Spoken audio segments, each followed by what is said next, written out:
Hey everyone, so we are looking at your lesson number 8. We are dividing, but now mixed numbers have shown up. Okay, so we're gonna see, it's kind of like an add-on in a way there. So we've got the whole sundae here. All right, we've got the ice cream, um, we've got the cup. You gotta go cup with the sundae because of all the toppings, how they kind of fall off, and you don't want to. So we got the cup, we got the ice cream. All right. Sprinkles on it there, rainbow sprinkles. All right. Maybe some chocolate syrup as well too. And and and now we're going to add on a little bit more here. So this is the whipped cream. This is the cherry that's on top. All right. So we get all the good things that go along with dividing with fractions, but just one more step because it is a mixed number. And so here's how this works. All that we're going to be doing is converting it into an improper fraction first. So here's how this works. We'll keep the behind the scenes action. When we convert them, it's simply a multiplication problem. So 2 times 5, which is 10. And then we add on the numerator, which is 14. 2 times 5, 5 times 2 is 10. 10 plus 4 is 14, so it's 14/5. Now, the actual, where does that come from? Okay, so here we go. Behind the scenes here, like we promised you. We've got two whole numbers. So really what we've got is we've got a 5/5. We've got a 5/5. There's two holes, and we've got a 4/5. It's really what's going on. So if you see this here, 5 plus 5 is 10, 10 plus 4 is 14. Hey, there's your 14/5. The problem is as we start getting into larger mixed numbers, like 8 and 4/5, then you're doing 5/5, 5/5, 5/5, 5/5, 5/5, 5/5, 5/5. Okay, so repeat addition is simply multiplication.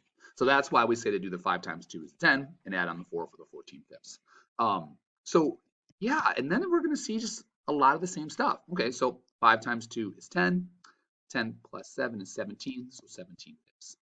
Let's remember here, to divide fractions, we don't actually divide, we rewrite it as a multiplication problem.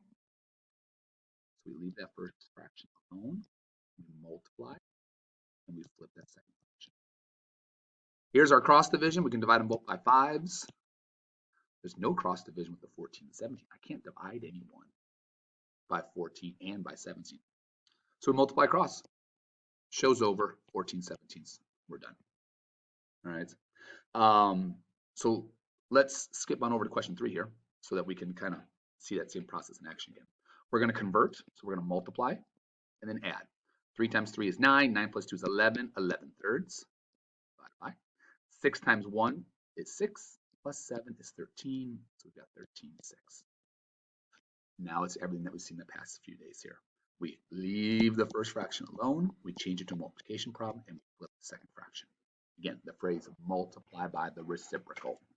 See any cross division? I do. We can divide them both by 3 here on the diagonals. So 3 divided by 3 is a 1. 6 divided by 3 is 2. Nothing else. Let's multiply across. 22/13. We're done. Show's over. If you look at question number 2, I kind of paused on this here simply because this is actually what we've been seeing in the previous lessons. It is an improper fraction. Okay, it's still a fraction. It's not a mixed number. So we're just going to jump right to it. Leave the first one alone, change it to multiplication, and again, flip that second fraction. If you kind of notice here is it's almost like it's the second step. There we go, improper fractions. There we go, improper fractions. So that's all we're just showing here in this problem is like, hey, if it's not a mixed number and it's an improper fraction, yeah, okay, just you're ready to go. Cross division here, just like we saw, you can divide them both by 3. Okay, so say hello to 4 sevens, and you're done. So the big thing here is you need to get your improper fractions. That's how you need to get yourself started on all these. All right, check them on your answer keys, people. Enjoy.